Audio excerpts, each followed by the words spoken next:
J'ai médité tous les jours pendant 9 ans. Et voici ce qui s'est passé.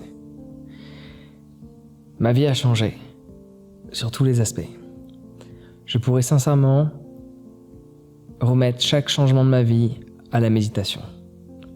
Certes, j'ai étudié une manière de communiquer, j'ai étudié des stratégies, j'ai étudié le cerveau humain, j'ai étudié plein de choses qui m'ont servi et qu'on pourrait déterminer comme étant des choses qui m'ont permis d'arriver là où je suis aujourd'hui sur quels que soient les aspects de la vie. Mais si je devais être honnête, purement honnête, la méditation a tout fait. Tous les jours depuis 9 ans, je me suis aperçu de ça. J'ai tendance à ne pas calculer le nombre de jours que je fais quelque chose ou le nombre d'années quand j'ai pas commencé tous les jours. Un jour, on m'a posé la question, ça fait combien de temps que tu fais du yoga ? Et je me suis souvenu du jour où j'ai commencé à en faire tous les jours. Et j'ai compté à partir de ce moment-là. Parce que quand tu fais quelque chose tous les jours, tu deviens un maître dans ce que tu fais. Quand tu fais quelque chose une fois par semaine, tu restes un amateur dans ce que tu fais. Ouais. Donc la méditation a tout changé pour moi. C'est pour cela que ça fait 9 ans que je continue.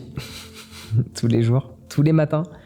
Au début, je faisais ça que le matin, puis matin et soir, puis j'ai fait ça du matin, midi, après-midi, goûter, soir, tout le temps. Puis je suis repassé à que le matin, je suis repassé à matin et soir. Là, je suis dans une phase où je médite que le matin et je médite que 20 minutes. Il y a une époque, je méditais 3 heures par jour pendant plus d'1 an. Il y a une époque, je méditais 2 heures par jour. J'ai fait ça pendant plusieurs années. Il y a une époque, je reméditais 20 minutes tous les jours, puis je suis repassé à 1 heure par jour, puis 2 heures par jour. Il y a eu des fluctuations. J'ai testé différentes techniques de méditation. Mais au final, ma perception de la vie a changé. Ma propre perception de moi-même a changé. Mon environnement a changé, mes fréquentations ont changé. La connexion que j'ai avec les gens qui m'entourent n'est plus la même. J'arrive à me connecter à l'instant, peu importe ce que je fais ou ce que je ne fais pas. Alors dans cette vidéo, je ne vais pas te parler d'illumination malgré le fait que de par les définitions de ce que l'illumination est, je pourrais m'y identifier. Je n'expérimente plus de mal-être complet. Je peux être un peu triste, ça peut m'arriver. 1 fois par an. 1 fois tous les 1 an et demi peut-être maintenant. Mais je vais jamais faire une descente aux enfers. Je vais toujours savoir voir et regarder la beauté de la vie. Ce que 9 ans de méditation tous les jours m'a apporté aussi, c'est le fait de réussir à voir des choses que les gens ne voient pas. Non pas des ondes, des énergies, des chakras, tout ça. Non, juste de voir une réalité qui est devant moi, de voir les choses au second plan, au 3e plan. Parce que là, en fait, je regarde la vue et ça me fait... Tu vois, j'ai tendance à bloquer mes propres réflexions, ça me fait penser à ça. Mais pendant que je te parle, je ne pense pas. Les mots sortent d'eux-mêmes, cela est fluide, je suis dans un état de flow permanent lors que je fais quelque chose. Que je sois derrière l'ordinateur, que je peigne, que je fasse de la musique, que je parle avec quelqu'un, que je fasse une vidéo, que je regarde le paysage. Peu importe ce que je peux faire comme action, j'ai une facilité à rentrer dans le flow. À être dans ce que je fais. À ne pas faire et ne pas être, mais à faire et être quand je fais. Je regarde cette vue-là. Hop, je vais te... Ah ouais, il y a le... Tu vas voir la vue. J'ai programmé, c'est en manuel. Bon, tu peux imaginer la vue que j'ai. C'est sur l'horizon. C'est juste qu'il y a le flou qui se fait. La méditation a changé ma vie et il y a beaucoup de gens qui réalisent pas à quel point la méditer pourrait changer leur vie parce qu'ils ne méditent pas. Ils expérimentent de la méditation guidée. La méditation guidée n'est pas de la méditation. Et chaque personne qui médite comprend ce que je dis. Chaque personne qui a suivi ma formation comprend ce que je dis. Chaque personne qui vient... Si tu vas faire une retraite de méditation silencieuse et que tu n'as fait que de la méditation guidée, cela ne va pas t'aider. La méditation guidée ne t'apporte pas cette compréhension du monde. Elle ne t'apporte pas ce changement de perception. La méditation guidée, c'est de la relaxation guidée. On pourrait la déterminer comme étant de la reprogrammation du subconscient. Cela peut aider. Mais cela ne va pas t'apporter ce que la méditation t'apporte. Tel que le yoga ne va pas t'apporter ce que la méditation t'apporte. Le yoga t'apporte autre chose. Le yoga t'apporte, en fonction de la forme du yoga évidemment, parce que là il y a plein de variantes, Tu fais de l'ashtanga, ça va t'apporter un ancrage, ça va t'apporter une flexibilité dans ton corps, une conscience de ton mouvement. Tu fais du kundalini, ça va t'apporter une connexion à ton énergie, une fluctuation de ton énergie. Tu fais du yin yoga, ça va t'apporter un lâcher-prise, l'abandon à soi. La méditation peut t'apporter ça, mais ça t'apporte surtout une clarté du monde. La méditation t'apporte surtout un contrôle de tes émotions, un vide mental et une meilleure compréhension de la vie quand tu décides de penser, d'activer ces pensées.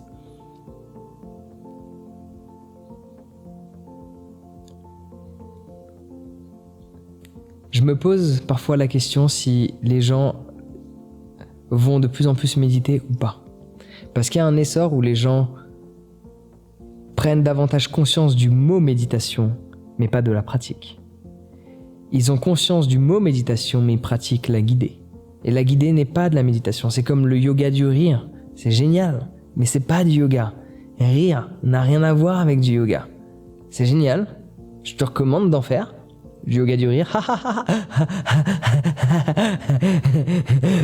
C'est génial. Se forcer à rire pour finalement rire. C'est génial.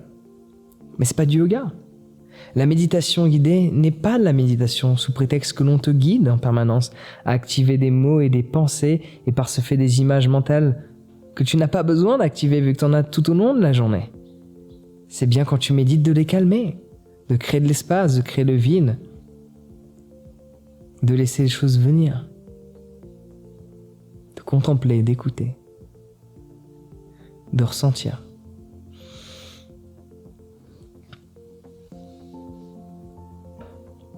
Moi, je te recommande de méditer, de vraiment méditer, de suivre ma formation, de ne pas la suivre, peu importe. Je sais que ma formation va grandement t'aider parce qu'elle a aidé des milliers de personnes. Je sais que c'est la meilleure que tu peux trouver parce que cela est un fait. On a observé tout ce qui est proposé dans l'aspect francophone du moins. Je sais que c'est la meilleure. Mais si j'avais juste un conseil, juste médite en fait. C'est juste que si tu médites par toi-même, tu peux réussir. T'as pas besoin de moi. C'est juste que j'enseigne des techniques qui m'a fallu des milliers de kilomètres pour les découvrir. J'enseigne des techniques d'une certaine manière qui m'a fallu des milliers d'heures pour vraiment les comprendre, d'autres des centaines d'heures, des techniques que tu ne trouves pas sur internet. Mais tu peux apprendre à méditer sans moi. Tu vas prendre plus de temps. La question c'est quelle est la valeur que tu mets sur ton temps.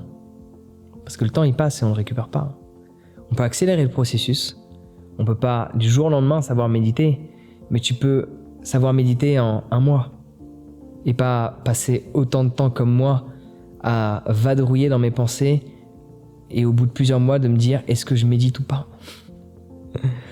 Le nombre de gens qui méditent qu'on n'a jamais guidé, non pas d'une manière verbale, mais guidé dans un enseignement, qui ne savent pas s'ils méditent ou pas. Ils savent même pas si ce qu'ils font c'est la bonne chose, parce qu'on ne fait que de les guider ou eux-mêmes ne font que de lire des textes et interpréter des textes.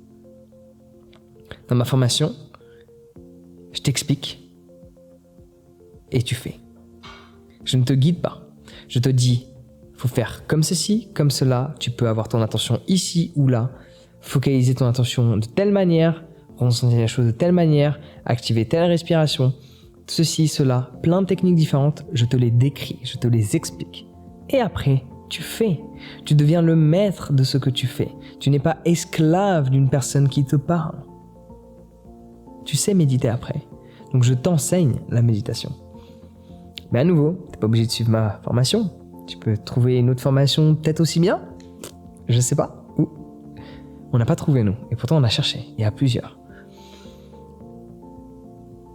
Regarde tous les témoignages que les gens ont laissés. Trouve-moi une formation sur la méditation où il y a autant de gens qui ont laissé autant de témoignages et encore ils ne sont pas tous là. Parce qu'il y en a plein qui étaient inaudibles. Alors je te remercie si tu m'en as envoyé, c'est juste qu'il y en a plein qui étaient inaudibles où la vidéo n'était pas du tout claire et donc on a pris la décision de ne pas les mettre. Mais on en a beaucoup. Enfin, même plus que beaucoup quoi. Sans compter les témoignages écrits qu'on en reçoit tous les jours. La méditation demande de la patience. Même avec ma formation, c'est pas le jour 1 que tu vas savoir méditer. Tu vas avoir une compréhension, tu vas savoir respirer, tu vas savoir déplacer ta conscience, tu vas savoir prendre conscience de choses qui sont devant toi et que tu prenais pas conscience. Tu vas pouvoir voir des choses que tu ne voyais pas. Comme le dit Ben Howard dans sa chanson Keep Your Head Up, Lend me your eyes, I can change what you see. Et c'est ça qui se passe quand tu médites depuis aussi longtemps. Après, mon niveau de méditation, tu peux l'avoir en moins de 9 ans. C'est juste que j'ai perdu beaucoup de temps à vouloir tout apprendre de moi-même parce que je suis très autodidacte. Mais après, le jour où j'ai commencé à m'entourer de certaines personnes qui m'ont enseigné ce qu'elles savaient, l'amélioration dans mes méditations a été considérable. Je suis passé d'une fraction de seconde d'espace entre mes pensées à plusieurs secondes en un claquement de doigts. Et au bout de quelques mois, à arriver à ce qu'il y ait plusieurs minutes où il n'y a pas de pensée qui interfère avec le moment. Et je sais que ça semble impossible pour la plupart des gens parce que j'ai été dans ce scénario-là. Mais quand t'as pas les bonnes techniques, quand on t'a pas vraiment expliqué comment les choses fonctionnent, c'est normal que c'est difficile. Quand tu ne fais que récupérer les mêmes techniques, les mêmes explications sur YouTube, parce que tu trouveras toujours les mêmes explications sur YouTube. Expliquer toujours de la même manière. Ben, tu auras le même niveau que la plupart des gens. Ça semble logique. J'ai aucun regret, mais si je devais en avoir, ça aurait été d'apprendre à méditer durant mon enfance. Méditer à l'âge de mes 13 ans, parce que j'ai beaucoup souffert lors de mon adolescence. J'ai beaucoup souffert de par des relations, de par le manque de relations, de par des relations. J'ai beaucoup souffert de tout en fait. Parce que je prenais les choses personnellement, j'étais susceptible, j'arrivais pas à changer ma perception du monde. Et en voyageant, en voyant différentes cultures qui pensent différemment, en m'asseyant quand on m'a dit de m'asseoir à des trucs de méditation, je savais même pas qu'est-ce que je faisais, mais en me baignant progressivement dans cet environnement et en apprenant à méditer de plus en plus et de le faire d'une manière sérieuse tous les jours, et en m'étant positionné dans plein d'ateliers, dans plein de dogmes, et entouré de certaines personnes qui ont pris le temps de m'enseigner ce qu'elles savaient, et en faisant plein de recherches et plein d'expérimentations sur moi-même, j'en suis arrivé à me sentir bien tout le temps en fait. Et le peu de fois où j'ai on va appeler ça des redescentes, j'aime pas ce terme parce qu'il est dans ma tête assimilé à une période de ma vie où on parlait de redescente de par des substances psychoactives assimilées dans le corps, mais je n'ai jamais vraiment de redescente aux enfers en fait. Peu importe ce qui se passe, qu'il y ait une rupture, qu'il y ait un décès, qu'il y ait les pires événements qui puissent arriver, j'arrive à toujours garder le sourire, non pas en voulant avoir l'air positif, en jouant je suis positif tout le temps, pas du tout, juste ça m'a apporté une facilité de changer ma perception des événements, ça m'a apporté une facilité de voir les choses différemment quand elles sont devant moi, et quand je les vois d'une manière qui m'impacte, j'arrive facilement à détourner mon attention de quelque chose qui me fait mal. J'arrive aussi à regarder ce qui me fait mal et à accepter plus facilement ce qui me fait mal. C'est ce qui te permet de passer à autre chose, de ne pas dénigrer ce qui est, de juste pleinement le regarder en l'acceptant tel que c'est. Donc ouais, je suis heureux tout le temps en fait. C'est marrant de dire ça comme ça parce que on a tendance à pas y croire. Mais si j'observe le peu de fois où je me sens pas bien au cours d'une année, au cours de cette dernière année, ça peut m'arriver d'être pas content par rapport à l'incompétence des gens. Ça m'arrive d'être pas content. Mais je reste heureux, tu vois. Ça m'arrive d'être pas content pendant quelques minutes, mais je suis heureux tout le temps. J'ai vécu une rupture. J'étais heureux. Durant la relation, j'étais heureux. Les choses n'impactent plus mon bonheur parce que c'est ma manière de regarder les choses qui détermine si je me sens bien ou pas. Et c'est ma manière de choisir ou non d'activer mes pensées qui détermine si je me sens bien ou pas. Quand il n'y a pas de pensée, tu peux pas mal te sentir. Quand il n'y a même pas d'interprétation, tu peux pas mal te sentir. Quand tu fais que être dans la situation, il n'y a pas de bien, il n'y a pas de mal. Tu ne fais que vivre et ressentir les choses qui te donnent cette sensation de vie. Enfin voilà, j'ai voulu ce qu'on pourrait déterminer comme étant philosophé sur le fait d'avoir médité tous les jours pendant 9 ans. Et la chose dont je m'aperçois le plus ces derniers temps, où j'ai l'impression de rentrer dans une autre phase, c'est vraiment la conscience que j'apporte dans chaque chose que je fais. À travers ma respiration, dans le fait de parler, dans le fait de faire des choses que je te disais tout à l'heure, mais ça fait vraiment, vraiment, vraiment de la différence. Le fait d'oser. Certes, j'ai travaillé sur ma confiance, sur mon estime, sur les choses que je pensais être capable de faire, sur mes croyances limitantes, sur mon enfant. J'ai travaillé sur tout ça. Mais la méditation résout tous les problèmes. La méditation résout réellement tous les problèmes. Je pourrais te promouvoir qu'une seule chose, ma formation de méditation. Le reste a un intérêt, mais il est minime par rapport à l'intérêt du savoir vraiment méditer. Si tu savais vraiment méditer, tu n'aurais pas besoin d'apprendre à être productif. Tu le saurais. Si tu saurais vraiment méditer, tu n'aurais pas besoin d'apprendre à communiquer parce que tu parlerais automatiquement mieux de par le fait que tu aurais appris à respirer. Si tu savais vraiment méditer, tu n'aurais pas besoin d'apprendre à avoir confiance en toi. Parce que tu aurais automatiquement confiance, parce que tu n'as pas forcément toutes ces pensées qui interfèrent avec le moment, qui créent ce manque de confiance. Si tu savais méditer, tu n'aurais pas besoin de savoir comment vivre une rupture. Parce que tu serais dans le moment et tu accepterais le moment. Si tu savais méditer, tu n'aurais pas besoin de faire je sais pas quoi.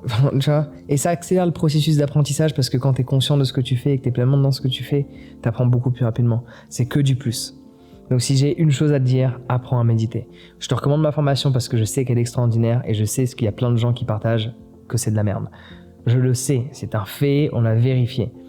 Ma formation, elle est extraordinaire, sinon il n'y aurait pas autant de gens qui la recommanderaient. Ça semble inévitable. Donc j'espère que tu vas t'y inscrire. Dans tous les cas, j'espère que tu vas apprendre à méditer, que tu vas pas lâcher l'affaire, que tu vas le faire tous les jours. Et on en reparlera dans quelques années et tu me diras toi aussi, ta vie a changé. Donc si tu as envie de partager quelque chose dans les commentaires, fais-toi plaisir, c'est fait pour. Et inscris-toi à ma formation sur la méditation, elle va grandement t'aider. Sur ce, prends soin de toi et passe une excellente journée.